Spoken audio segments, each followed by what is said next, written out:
एक बार सुबह सुबह महाराजा साहब अपने घोड़े पर सवार होकर टहलने के लिए निकले थे।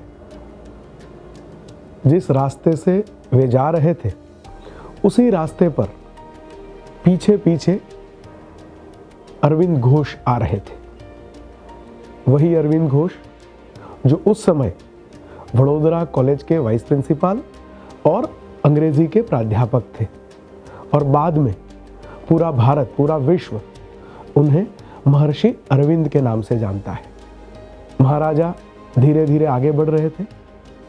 उतने में उन्होंने देखा कि थोड़े दूर एक बूढ़ी माँ वहां पर खड़ी है और वो शायद किसी की प्रतीक्षा कर रही है।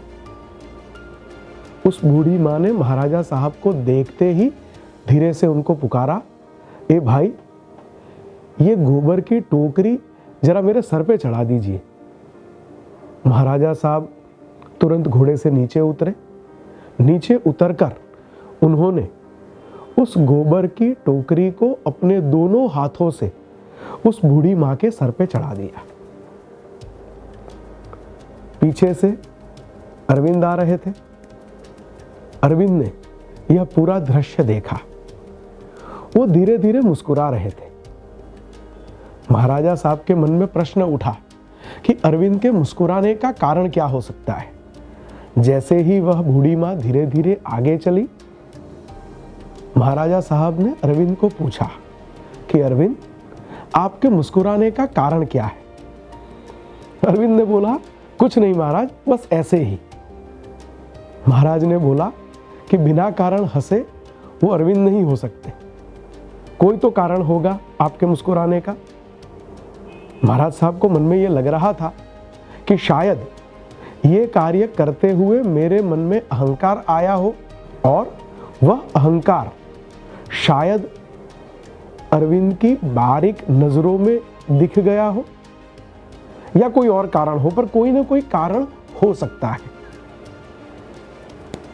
महाराजा ने फिर अरविंद से पूछा कि अरविंद, क्या मैंने मेरे दोनों हाथों से इस गोबर की टोकरी को उठाकर उस बूढ़ी मां के सर पे रखा तो मुझे ये गोबर उठाते हुए देखकर आपको हंसी आ रही है? अरविंद ने धीरे से महाराजा साहब को जवाब दिया कि महाराजा साहब, एक राजा का, वडोदरा के महाराजा का क्या कर्तव्य हो सकता है? प्रजा के सर पे बोझ चढ़ाना या प्रजा के सर से बोझ उतारना? महाराजा साहब समझ गए। तुरंत घोड़े पर बैठकर वे जल्दी जल्दी उस बूढ़ी मां के नजदीक जाने का प्रयास करने लगे। वो मां थोड़ी ही आगे गई थी। उसके पास जाकर घोड़ा रोककर उनका नाम, उनका पता पूछा। सीधा राजमहल आए और राजमहल आकर पहला काम अपनी प्रातः विधि संपन्न करके उस मां को दरबार में बुलाने का किया। मां दरबार में आई।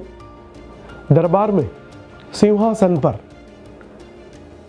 महाराजा सयाजीराव गायकवाड़ को देखा। मां घबरा गई।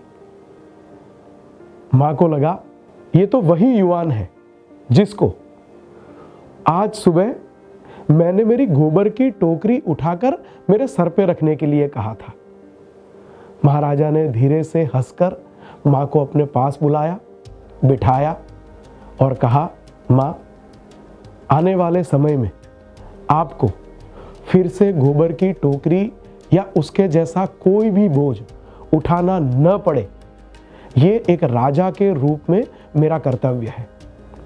और बाद में उन्होंने उस मां के बाकी के जीवन निर्वाह की पूरी व्यवस्था की।